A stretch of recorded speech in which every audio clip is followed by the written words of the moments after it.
What's going on, dudes? Just wanted to make a quick video helping you guys out flying helicopters.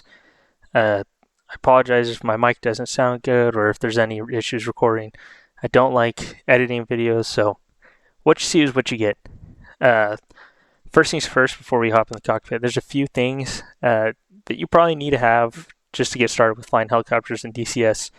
Most important thing being a stick, or in the helicopter community, cyclic. That's just going to help you directional control forward, back, left, right.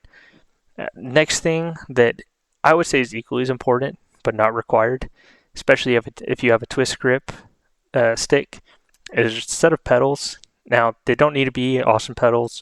I start out with a super crappy pair of CH Pro pedals that I bought off eBay for like 40 bucks.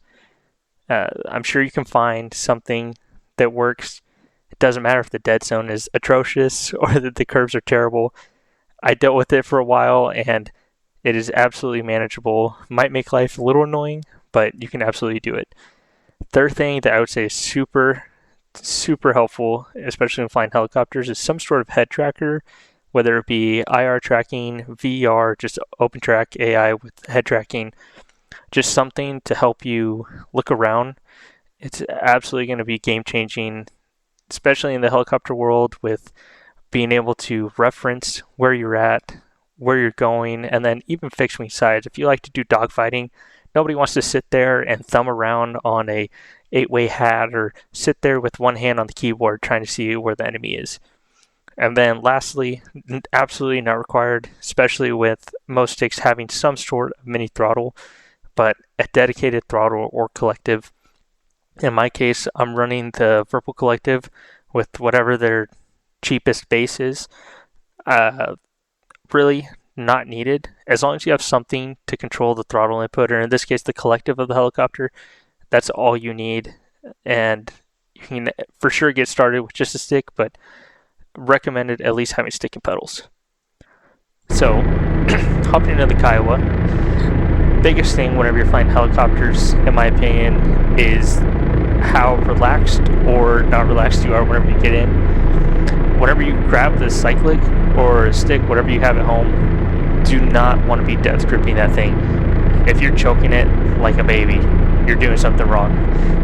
You need to be very light on the controls. If you find yourself grabbing it too hard, I find it very helpful to just keep your pointer finger and your thumb on the stick. Give it a little wiggle and wiggle your fingers.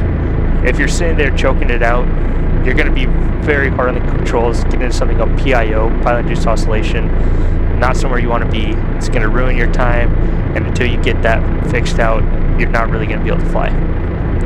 So, very light on the controls. What I like to do every time I fly is to just hop in, grab my stick, like to do a little wiggle, kind of like if you're driving a manual car, and before you go, wiggle a stick, make sure it's in neutral before you start it, and once you're ready to go, put that sucker into first. Same thing here, just give it a little wiggle your fingers and toes, make sure you're nice and loose for flying. And then getting into the air, with helicopters especially, every single control input you make affects the other two types of controls. So for example, if I start pulling up on the collective here, it's going to add torque to the engine, which is right here, conveniently.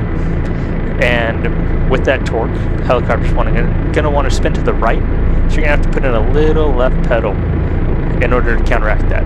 So go ahead and pull up my controls and pull it into a hover. So I'm just going to start easing up that collective or throttle, whatever you got. Start pulling back and left on the stick just a little bit and putting just some left pedal as I pull this power up. I'm just going to ease it up. It's okay if you creep forward, it's not a problem. Just keep pulling that power up until you get into the air. Now once you're in, it's really just a balancing act, and this is where practice is absolutely going to come in handy. Practice makes perfect with flying helicopters, and slow is smooth and smooth is fast. Just keeping all your control inputs small, easy. If you start drifting to the left, don't yank hard to the right, or vice versa. Just get into your own groove. Don't be sitting here gripping the stick as hard as you can. You're going to be looking like this. So just Nice and easy. Slow is smooth, smooth is fast. So just do your best. I actually recommend, if you're starting on helicopters, don't start off on the ground. It's going to be looking real rough, especially because most people have the tendency, especially if you're coming from the fixed wing side, to just jam the throttle forward. And if you do that with the helicopter, your torque is going to get pretty high, and it's not going to be a good time because you might overspeed the engine. You have a possibility of damaging the engine as well for over torquing it, high temperatures. Many things can go wrong. It's not stuff you want to do. So I actually recommend hopping in Mission Editor. Put yourself at like 4,000 or 5,000 feet. Give yourself at least like 90 knots airspeed. Because at that speed, your helicopter is going to perform a lot more like an airplane than it would as a helicopter that's sitting there hovering. But because you're a helicopter, you can do a lot more cool things than the fixed wing guys can do, like flying sideways. So now over at the runway, put her down. Whenever you're taking off in a helicopter, especially if it's your first time, big things you're going to want to consider are how heavy you are, how high you are, and how hot is it. If you're loaded up, this is same for Kiowa especially, because you're really weight limited. You want to be looking here at your fuel gauge. So I have 601 pounds on, but I also don't have any pylons, and I don't have the mass mounted sight, so I'm a lot lighter. I'm actually about 83% my total weight right now, so I have a whole big margin to play with. But if you're flying like the Apache, full gas, 12 Hellfires or 16, whatever it is, you're definitely going to want to have space to get out. Helicopters operate a lot similar whenever you're heavy to fixed wing, where you need that airspeed to help you get up. And especially if you're flying for the first time or just trying to learn how to take off, having a runway is going to be extremely helpful, as opposed to trying to just pick up from a hover, getting to a 50-foot hover and going, especially whenever you're overloaded, because you're just not going to have the engine power to really get up there, most notably in machines like the Kiowa, where you're underpowered compared to some of the other birds. So for taking off, I am going to pull up into a hover once again. Hopefully not a bad one. Alternatively, you could just go straight from the ground, but for these purposes, I'm just going to stay here, and you're just going to want to ease the nose over. Don't push it, just kind of let it fall forward. You're sticking to the resting position. Start pulling in some torque, some collective, and a little left pedal at first, but then you're going to start taking that left pedal out. And as the airspeed climbs, because the airflow going over the tail of the helicopter is going to ease up that torque on the engine, so you're not going to have to use much of the power to fly forward.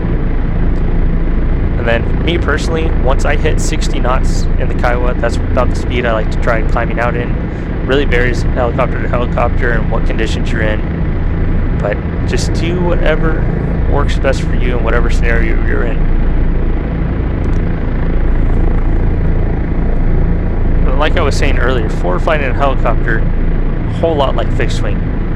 So I'm going 66 knots right now and increasing rapidly. If I pull back on the stick and I start climbing, there I am, 700 feet, and vice versa, push down hard on the stick, I'm going to start descending. Just have to remember, obviously, every time you push your stick forward and back, your airspeed is going to reduce or increase dramatically, just because the rotor blades are how the helicopters produce thrust. So whenever you're pushing down, you're changing that thrust vector, and you're just giving it some more airspeed from the downward direction. Another thing to note whenever you're in forward flight, especially if you're trying to hold it level, easiest thing to do, get into a torque setting that you're comfortable with, or that you know will give you the airspeed you want, and then don't touch the collective or your throttle. Just manage with the cyclic and pedals. Just little inputs, keep it at the altitude you want. Try not to let that vertical speed indicator drift around too much. we'll head back to land. This is where the head tracking comes really in handy. Being able to look out, see where you want to go, oops, and be able to come back to the helicopter's gauges and MPDs and reference where you are, what attitudes you're at. So there's the runway over there. I'm just going to ease back in. And don't forget, every input you make affects the other inputs.